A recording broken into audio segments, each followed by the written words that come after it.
I am one spoiled Buckeye. Guys, it is February here in Ohio and it's 40 degrees today and I'm freezing to death. And the reason I'm freezing to death is because the previous 2 days it was 60 degrees. I was at the wood yard stacking wood in shorts. That's how nice this weather's been. No snow. We've had rain, but this week here has just been something with the warm weather. Well, now, it's starting to get back to reality, and I'm complaining about how cold I am. But that still doesn't mean that the outdoor wood furnace is heating the house. It's been working all winter long, and it has put quite a dent into my wood pile. Dude, where's my wood? My woodshed is showing the signs of a long winter. And what I've been doing, because I still get weird wood over at the wood yard, I will put it in my pickup truck and I wheelbarrow it into the woodshed, and then I'll just fill that up. It's not like I'm running out of wood. It's just the fact that it is not here. One of the big mistakes I made when I put in my outdoor wood furnace, and that's simply just because I didn't know, I had thought that in the summertime, in the spring, summer, when you're bringing in all your firewood, you just drive your truck right up the yard and you stack it at the woodshed. Well, that's great until wintertime comes and you need more wood. The ground is too soft to get the truck up here. If you were to ever put in an outdoor wood furnace, I think you should consider 4-season access to your furnace, to get your truck or to get whatever it is out here without tearing your yard up or getting stuck in your yard, so that you can get your wood into the woodshed. But as my day goes, I'm out at this wood furnace twice a day minimum. When I'm working around the yard, I like to just come out here and check it out because it's just fun to hang out with. When I come out, I'll just open up the door, I will throw in my firewood, and I'll go on about my day. However, every now and then I open this door up and oops, we're out of wood. So we're really low right now. I just got one little chunk down here that's burning. And this is an opportunity, however, for me to perform some maintenance on this outdoor wood furnace. If you recall from my earlier videos, this is a forced air draft. So there's a blower motor that blows that's in the back of it. And that is how the embers rekindle and burn the firewood. Well, that's fine. However, there are 3 grates in the Hardy. They're 1, 2, 3, and you have to maintain them because over time, because of the heat and the weight of the wood, they'll start to sag. And if you let them go too long, they can break in half. I will rotate these. I'll pull the one in the back all the way to the front and move everything else up. And we flip them over.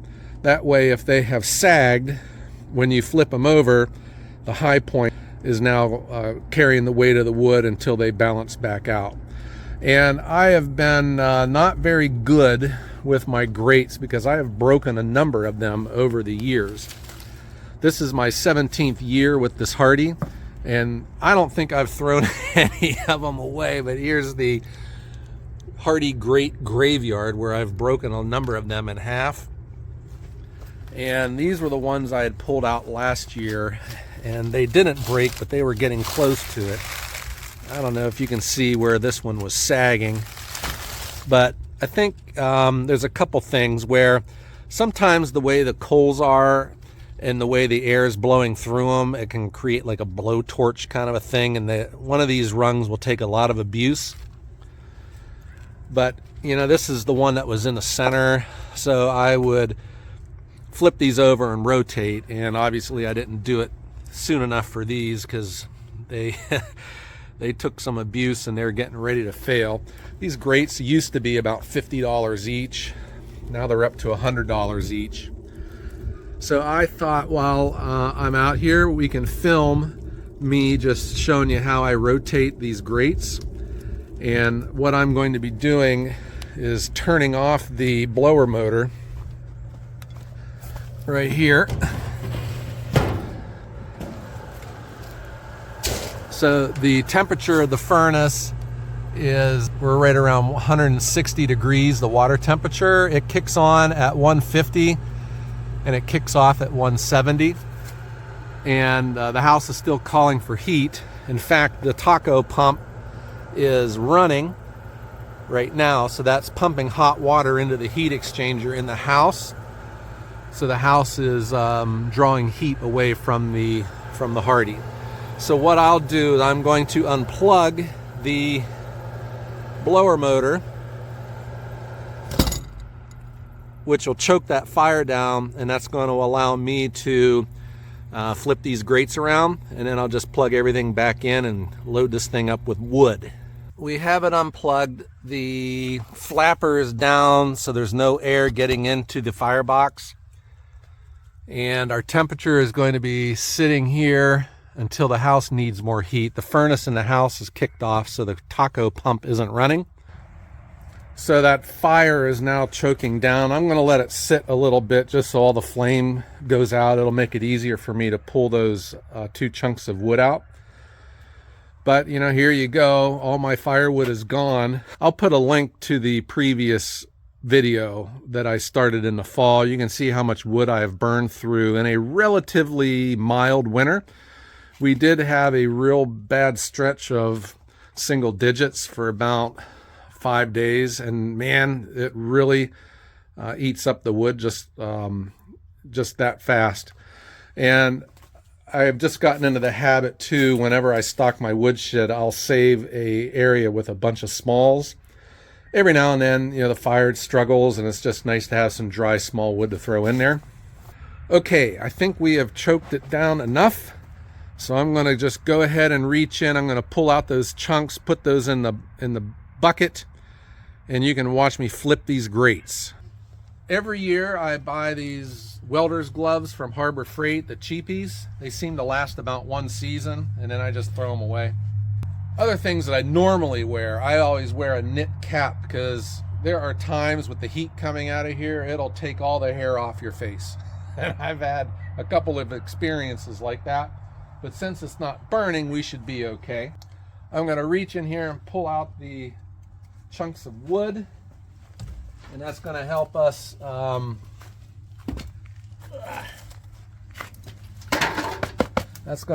flip these grates. Okay, I'll move this out of the way for right now. We are empty. The furnace is shut down, but man, those grates are red hot. That's going to be real fun. I don't want to have to be touching those. I just have this tool. It's a metal rod with a hook, and this comes in handy during the winter for just reaching in and rearranging logs, but especially for rotating our grates. So I'm just going to reach in and grab one.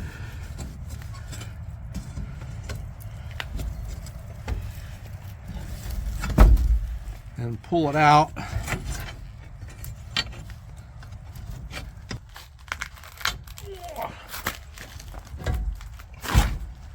Here's the first grate.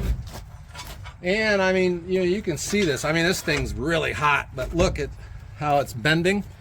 So when this was the top of it, I'm going to flip it over so that the bottom becomes the top, and then that's going to help it straighten back out.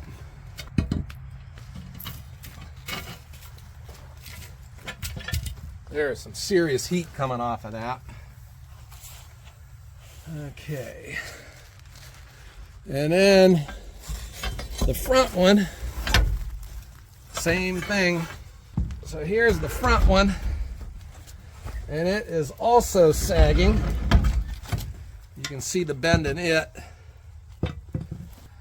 So you can see that one there is really bending too. So we're really rotating these right at the right time, guys.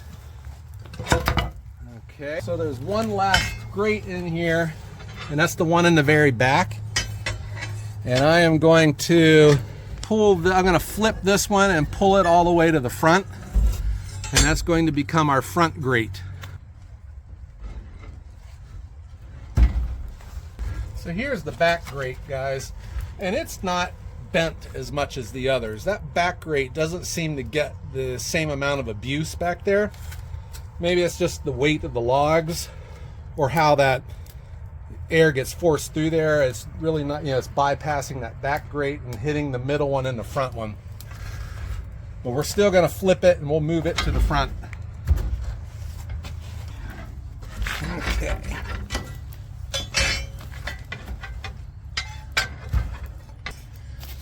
I'll just sneak it in here real quick. It's real hot. So I got the front grate. That was the back grate. I flipped it and moved it all the way up to the front. This was the middle grate. I'm going to flip it and we're going to move it all the way to the back.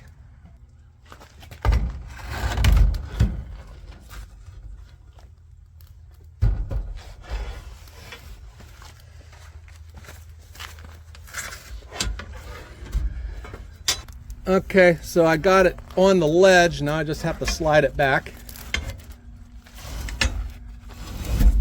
Okay. So we are now ready to put the middle grate in.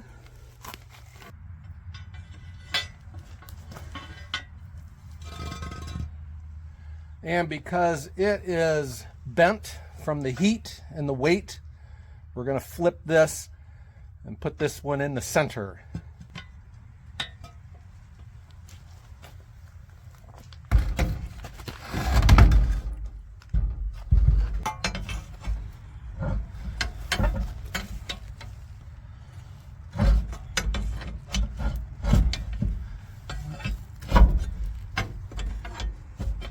And there you go. Just like that. So we have accomplished it. I got my 3 grates rotated and flipped, and now I'm going to shovel. I'm going to shovel the coals out of the ash bin and get them on top of the grates, and we'll throw our wood back in there and get this fire re-stoked.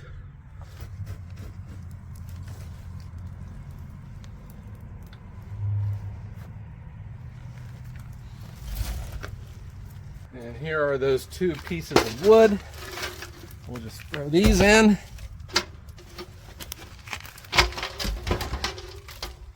And I have these smalls. I'll just throw some of these in here too, guys.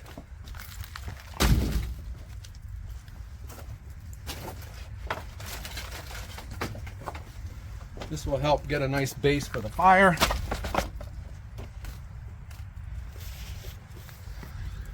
So it's already rekindling because I got the ash bin open. And then I will come around here and we will plug in the blower.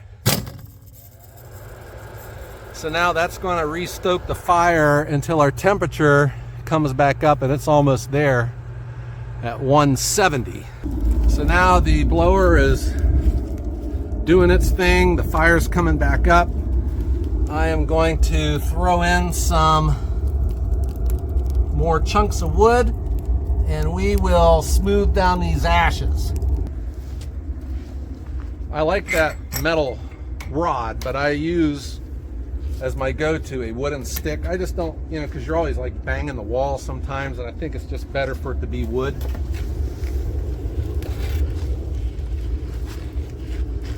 So we're going to smooth down these ashes. And then I'll clean up around here too, because I don't want the wind blowing an ember into my woodshed. That would be bad.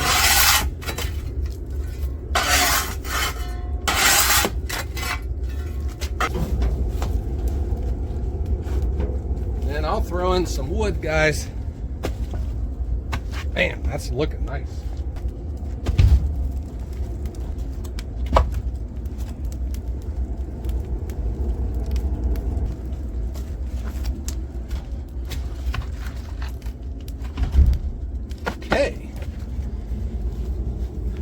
So I think that's good for now. Let's go ahead and close this up and we'll let the temperature come back up.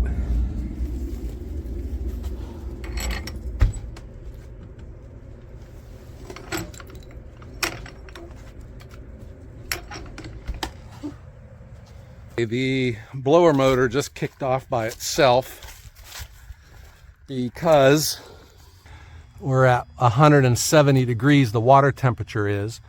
So the aquastat has turned off the blower motor. It has shut the flap. The doors are closed, so now the fire is going to go out and it's just going to smolder. And you can tell by the type of smoke coming out of the smokestack if you're in good shape or not. To me, when I see this type of wisping smoke, that tells me everything's fine. The furnace is up to temperature and it's just sitting there waiting until the water temperature inside the tank requires more heat. This is a 100-gallon tank of water, and it uses these PEX lines. These are kind of like your heater hoses on your car or truck, except they're kind of a hard plastic. There's 4 of them that go underground. 2 of them is the hot water that goes into the heat exchanger, and that's in the basement. It sits in the ductwork of your existing forced air furnace. And then there's a cold water return, and I think the term cold is relative. It's still pretty warm. It's not going to freeze underground. And then the other 2 lines are for your domestic hot water. So the hot water tank in the basement, we have an 80-gallon electric hot water tank. It fills up with, 170-ish degree water. So there is a savings on your electric bill in the wintertime. Okay guys, so that's how we do it with the outdoor wood furnace. I think these are one of the greatest inventions of all time, but they're not for everyone. I think if you're the type of person that likes to go on winter vacations, these probably aren't for you because you just can't walk away from these. So if it's going to be warm one week, but you're going to go back into the cold weather, you know how the spring is, it's better just to keep these things running. And I think it's bad for them if you let them cool off and then heat back up. I think that's tough on the joints and all your the pipe, the fittings on all your pipes and the welds and all. I just think it's hard on the machine.